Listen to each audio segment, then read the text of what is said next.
kitchen is brand new, so we renovated with my brother a year ago actually, but really we try to keep everything as original as we could. And please make yourself at home. This is a fresh, crispy 2023 Chardonnay for a starter, okay? Straight from the barrel.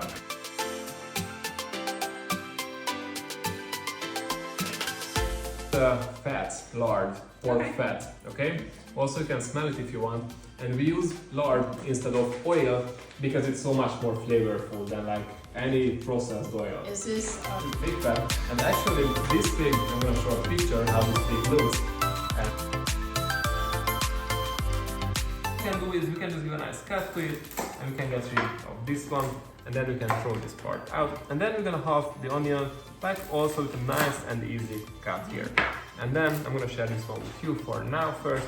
And then I'm gonna cut just with the tip of my knife here, like this, very gentle cuts here, but I'm not going all the way through the end, just until the root, because also the root part is holding the onion together. And then after I cut it like this, I'm gonna give a nice half cut to it. I'm holding from above with my nails, in that way you will not cut yourself. Again, not all the way through the end, just until the end, because the root part is still holding the onion together. And then after, you can just very nicely finish it up. That's how we use the fine diced form for the onions for.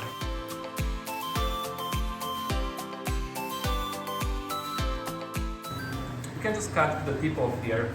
And you cut this tip off because of the vacuum effect. Totally loose, yeah. And then after, you can just pull it out so you can get rid from pretty much all the seeds here. And then you can give a few shakes for it. If it's like a piece stuck in, as you can see, in that way you can just like cut this part off and then it will fall off from it. A few shakes. And then you can cut it into half. And usually these parts are not bitter with the sweet yellow ones. And then we're just gonna like turn them, flatten it a little bit, and then turn it back. And as you can see, it's nice and flat. And then we need very thin slices here, yeah? Like this. You can go a few rounds, and then we're just gonna like turn them and go through them all together. You can do it like in smaller amounts as well. And we are like looking for these small bits of paprika here, okay? Super easy and super. That's good, yeah. So I'm trying to just get it all turned into like a paste? Exactly. And now we're gonna fill it up with this water here, around like half a cup of water we need some liquid, so we don't need much, just some liquid really. Perfect. And you can still mix them together. Perfect. And then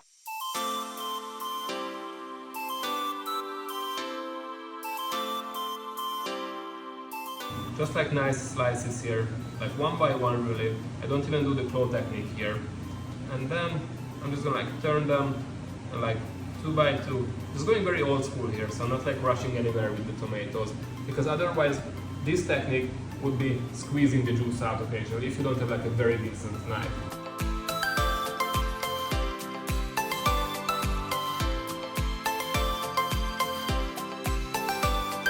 Here the club, you can just go nice crack it until it cracks a smaller one. And then I love to cut both ends off first, like this. And then it's gonna be like super easy to peel off. Yeah, it comes off very, very easy. And then what I do, I give another crack to it, a better one. So it will be even more like separate. And then you can just like put your hands on the top of the knife and just like finish it up. A few rounds like this. And we are mincing the garlic, okay? So we need like very small bits and a few rounds and it's gonna be like totally good for us. So we have still the salt there, the Transylvanian salt. Now it's kind of a sad story now with the salt because it's coming from a salt mine. And this salt mine is right now, it's underwater. So and it's about to collapse probably, and it's gonna be like closed for good. And it's like a very big pain in the people there because they are losing jobs and like.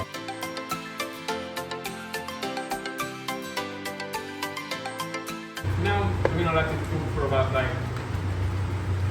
40 more minutes, and in about like 15 minutes we're gonna start preparing our dumplings, which we call lokati in Hungarian. Okay? We only need like a few splashes of water. We only need like 4 eggs. I love to use the same amount of eggs as many we are in the party actually. Okay. Salt, obviously we're gonna use the same salt, and this is all-purpose flour here. Okay.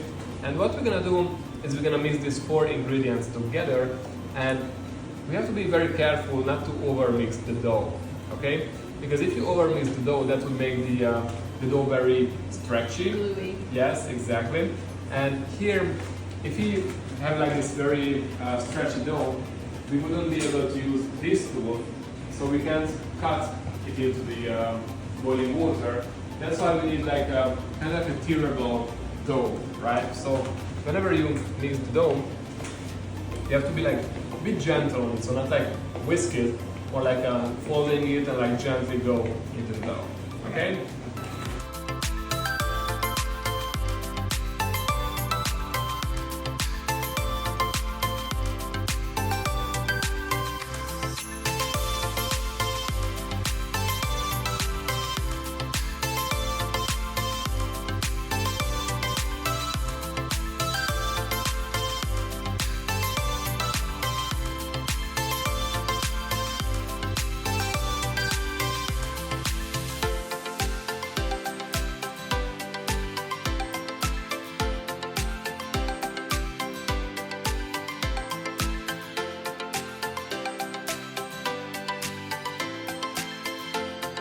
So we have the flour and the sour cream, and we're gonna mix it together, okay? And that, we have to temper it, okay? So we're gonna mix the sour cream and flour in this bowl together, and then we're gonna start pouring some sauce, some juice from the paprikash into this bowl here, and we're gonna start slowly mixing it together. Then we're gonna do another spoon in here, mix it together. Then another spoon, mix it together until you can feel a decent warmth in your palm. And this you have to do because, any idea why we have to do this part? It curdles. Exactly. So if you put the cold flour into the hot soup, it will curdle, right? So you can do it yourself too, yeah. Perfect. Yeah, one is good for now, and now we can start very gently mix it together. It's okay, this kitchen been through a lot, so no worries.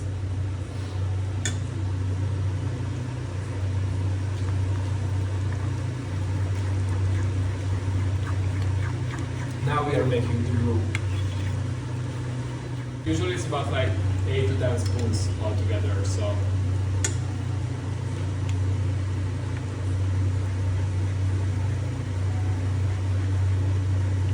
Nice.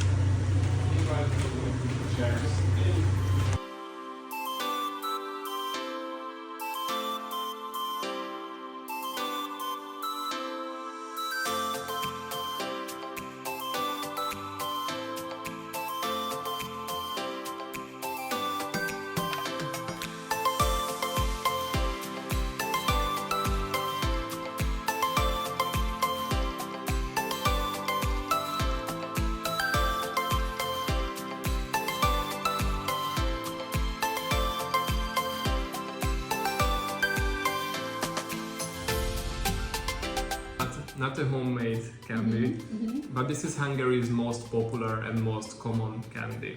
Okay? Wow. In Hungarian we call this pöttyös túrórudi,